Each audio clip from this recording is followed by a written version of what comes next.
Hello, this is Allie with the Perception Trainer, author of the Perception Diet, and today we are going to be talking about the difference between fake growth and real growth. Now, to get us started, okay, fake growth and real growth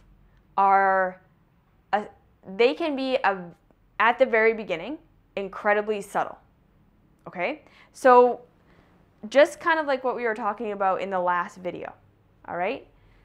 If we are moving into the idea that every experience can teach us something, okay? That there is information in every experience, everything we go through, everything we feel, every emotion, and we're in a state of wanting to learn from, and so to try to move away from judging anything that we're going through as being wrong, including the judgment of things as being wrong, and saying, okay, I'm judging something as being wrong. Why am I doing that?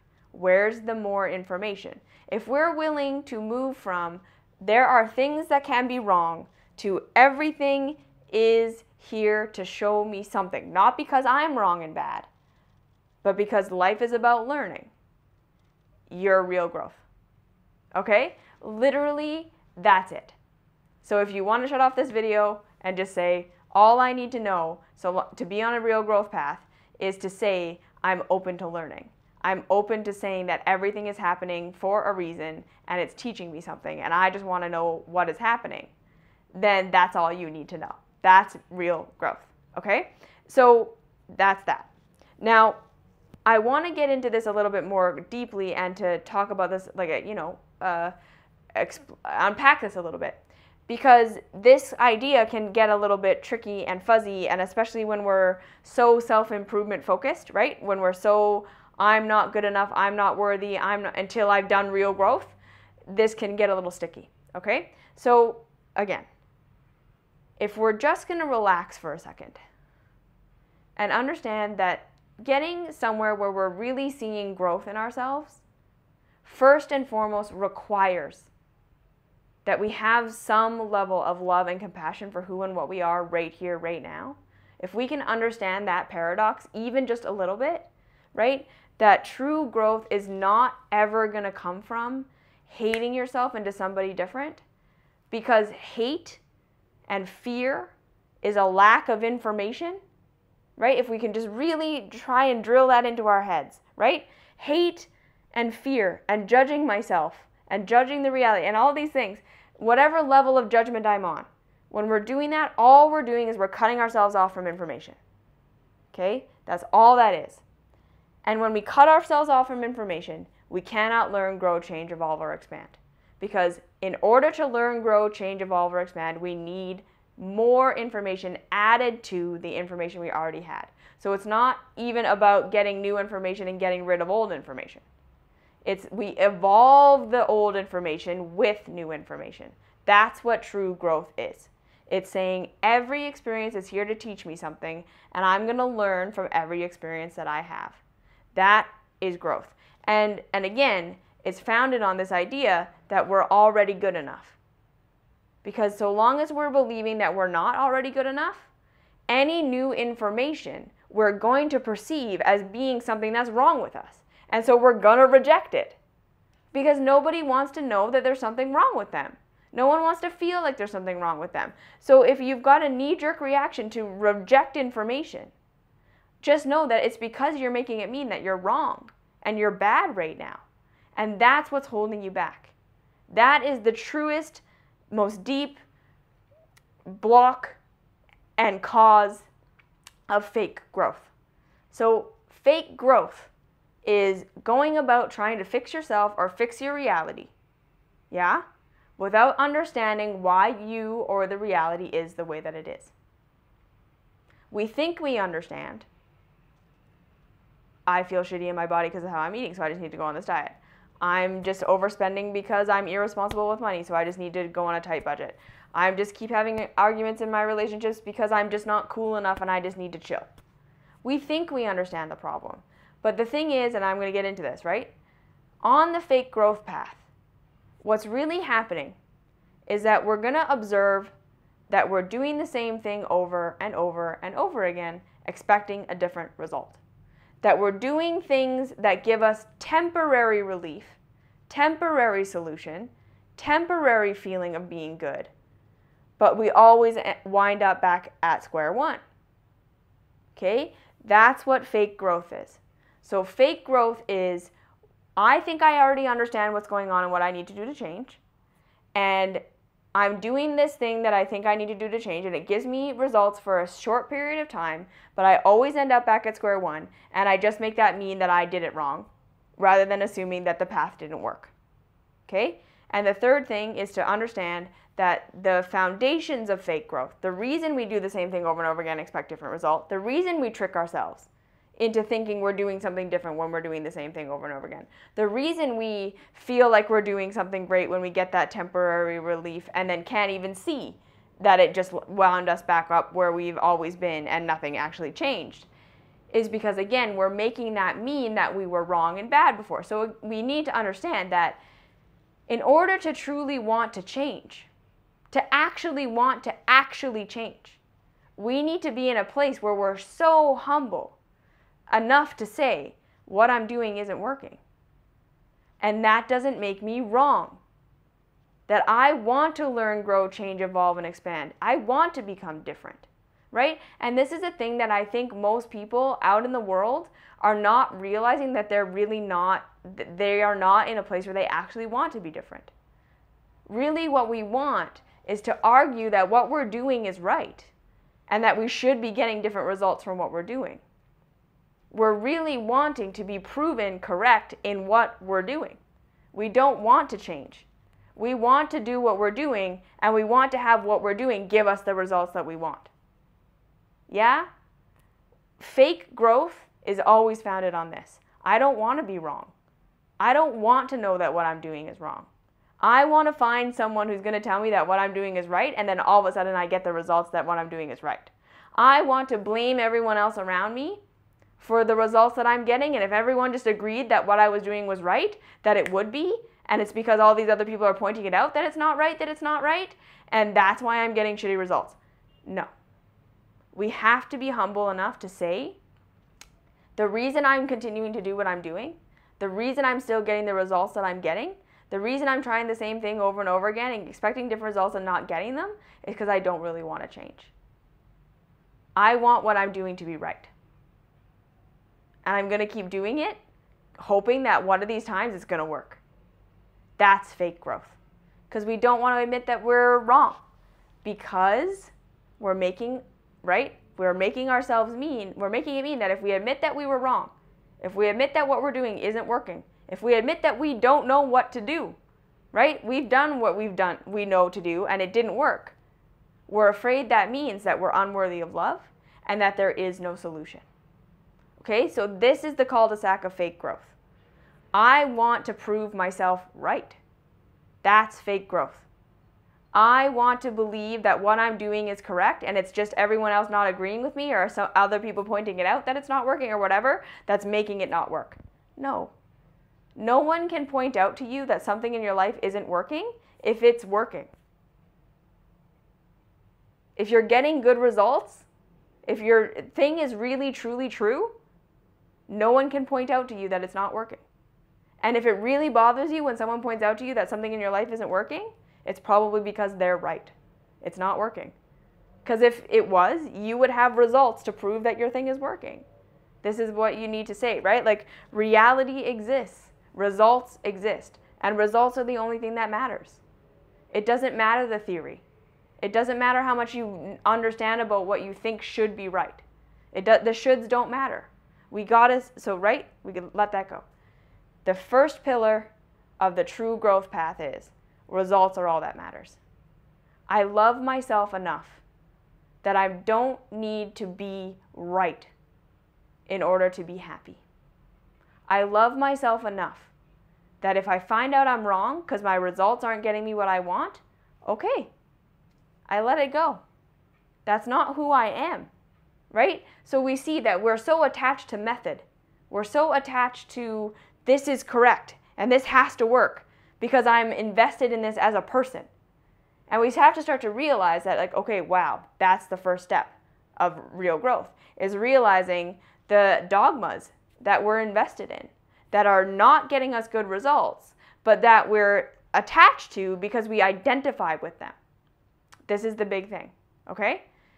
We start to understand where we're identifying with a method as being who and what we are, and we start to allow ourselves to untangle from that. I'm not the diet. I'm not the relationship coaching method. I'm not the money. I'm not the... These are not the results I'm wanting. The method isn't working. I'm not the method. And just because I followed a method that I thought was going to work and it didn't, doesn't mean I'm wrong and I'm bad. It means I'm a human having a human experience. I didn't know, right? But we have to be humble enough. Again, we have to love ourselves enough to say, I'm not getting the results that I want. This thing isn't working. Yeah? And if I'm all defensive about it and I'm like, that's because right now I'm really not ready to admit that my thing isn't working. And that's okay, right? So now when we get onto the true self, real growth path, what this is going to look like is this. The first thing that's going to happen is we're going to keep being exactly how we are. We're going to keep doing all of our self-sabotaging behaviors. We're going to keep doing all the things that we hate about ourselves. We're going to be exactly how we are. But the first thing that's going to happen on the true growth path is you're going to recognize that you're doing that. You're going to be like, whoa, okay, I just went on another diet. And I totally told myself this was different. And it wasn't. I totally thought this new relationship was going to be it. And it wasn't. I was 100% convinced that I could just beat myself up on this thing and that I'd get there. And it didn't. Okay. I went and I did my self-sabotaging behavior. Again. Okay. I don't understand why I'm doing this. I don't really know what's going on here. But I can see that I'm doing this. That is the first step on first growth, on true growth. Real growth is I see what I'm doing. I don't know why I'm doing it. I don't know what the cause is. I don't know what the fix is. But I see that I'm doing it. Okay? So everything stays the same. You just see it for the first time. The second phase of true growth is I'm going to watch myself do this. And I'm going to ask myself why I did it. I'm not going to beat myself up. I'm not going to tell myself I'm a horrible, terrible human being. Or I'm going to watch myself beat myself up and tell myself that I'm a horrible, terrible human being. And I'm going to say, that's not working. Okay, that's not working. My thing isn't working, and my beating myself up about it also isn't working. These two things that I do over and over again, self-sabotage, beat myself up. Self-sabotage, beat myself up. Thing I think I need to do to fix it, I fall off of it, I beat myself up. Thing I think I need to do to fix myself, I fall off of it, I beat myself up. Okay, okay, I see that pattern. Fake growth, phase number 2, right? We see the bigger pattern. Or true growth, phase number 2, is that we see the bigger pattern. True growth, phase number 3, is we really start to get serious about our inquiry as to why. We get super serious about ending the judgment that this thing is wrong, or I shouldn't be doing this, or that this thing is going to work, or that that person is just being mean, and if they were just nice to me about this thing, that I would be able to do it and it would be fine. And all these things, and we start to just watch our stories. Okay? True growth phase number 3 is we look at all our stories. I have stories around all these things. I have judgments around all these things. This is what I think should happen. And I've deluded myself into thinking that this did happen when this happens, but it's not. You start to be real about the actual results you're getting from what you're doing. You start to be real about the actual results you're getting from what you're doing. So remember, look at this, right?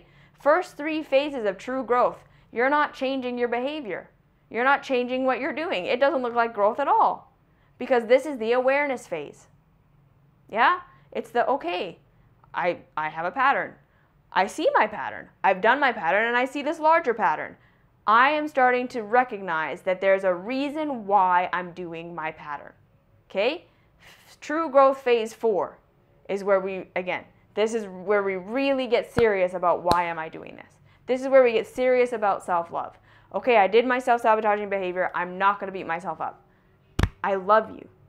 You needed to do that for some reason. There's nothing wrong with you. You're not broken. Why? You're feeling a terrible emotion. There's nothing wrong with you. It's not wrong that you're anxious. It's not wrong that you're depressed. It's not wrong that you're... Why are you anxious? Why are you depressed? Why are you angry? Why are you doing your self-sabotaging behaviors? What are you getting out of them? What's the positive benefit? Why are you doing your clamp down? Why do you think that this thing that you think is wrong with you, that needs to get fixed, is wrong with you and it needs to get fixed? Why do you think that? Why do you believe that? Who told you that? Is it really true? Is it possibly a shadowed aspect of yourself now? Is this really who you are? Or is this a rejected, wounded part of you? We start to love ourselves inside of our behaviors rather than trying to fix ourselves. That is true growth phase number 4. We start to love ourselves inside of our behaviors. True growth phase number 5 is where you're going to start to understand why you're doing what you're doing. And you know that this is really happening because it's going to be like, oh my God, I've never seen that before. I never thought of it like that before. I really thought this was messed up and broken about me, but now I can see this is exactly why I'm doing this. This is the need that I'm trying to get met that I don't know how to get met any other way. This is the scared, wounded, rejected part of me that's just trying to keep me safe. This is the part of me that's been told my whole life I'm not allowed to be this way and I don't know how to not be this way, so it comes out as shadow. It comes out as a rejected aspect rather than just how it could naturally come out as a self-creative thing. Yeah? We really start to see why we're doing what we're doing. Because in the true growth path, we started with, okay, I'm just recognizing it. I'm recognizing how I used to beat myself up and I'm not going to do that. I'm recognizing the greater pattern. I'm stopping beating myself up because I'm really starting to see that there might be a reason behind this. Okay? I just start to have this. So, right, phase 1, there's a pattern. Phase 2, there's a big pattern. Phase 3, maybe there's information here. Phase 4, what's the information? Why am I doing this? Could there be a positive intention? Could I love this aspect of myself? Phase 5, I'm loving these aspects of myself that are doing all these crazy things. I'm no longer telling myself I know why, because I don't. Because if I really knew why, I would be able to change it and never go back. So if I've never been able to change it and never go back, I don't know why. And then if I'm still thinking that there's something wrong with me, I don't know why. This is the biggest thing. Phase 5 is, holy shit, I never saw this about myself. And I have nothing but compassion for myself for why I did this. It is not my fault. Phase 6 is the cleanup phase. It's not my fault. I take complete responsibility. I'm going to start to see why I've done everything that I've done. All these parts of myself that didn't get love, that needed the acceptance of and the approval of everyone around me, the whole matrix thinking. If you watched the last video, I really highly recommend you do that. Real Talk for Lightworkers, episode 49. Why I've done all this, why I think I do, I'm starting to approve of myself. I'm starting to approve of myself in a way that says, okay, this thing isn't working for me, I'm going to change. Okay, so this is the other thing. No more spiritual bypassing on the true self-growth path. No, you're not always supposed to become okay with the shitty relationship you're in. It's not a spiritual thing to become okay with shit in your life. That's spiritual bypassing. None of us are ever going to get enlightened enough that putting our hand on a burner doesn't hurt, because putting our hand on a burner is supposed to hurt. It hurts to tell us to take our hand off the burner. So if there's a bunch of shit in your life that you don't like and you're really doing this, you're going to say, no, it's not about me accepting this. It's about me doing what I can do to improve this or to walk away, to bring it into order and complexity or to walk away. I take responsibility for myself. It's no longer about I'm just supposed to accept everything, and it's no longer about manically trying to change everything. It's truly understanding why you're doing what you're doing, truly understanding how you're contributing to the drama in your life, and then taking responsibility to love the aspect of yourself that needs love enough that it grows into maturity and knows what you need to do to fix the situation or to leave the situation. That's true growth. It's mostly awareness until you truly understand why everything's happening from a place of love, clarity, and compassion, and then you take action, new action you've never done before that brings order. A little bit of chaos, then order. That's what true growth looks like. Okay, so if you have any questions, comments, concerns, leave those down below. Like, share, subscribe, and give me video requests, all of that fun stuff, and I'll see you in the next video. Okay, bye guys. Mwah.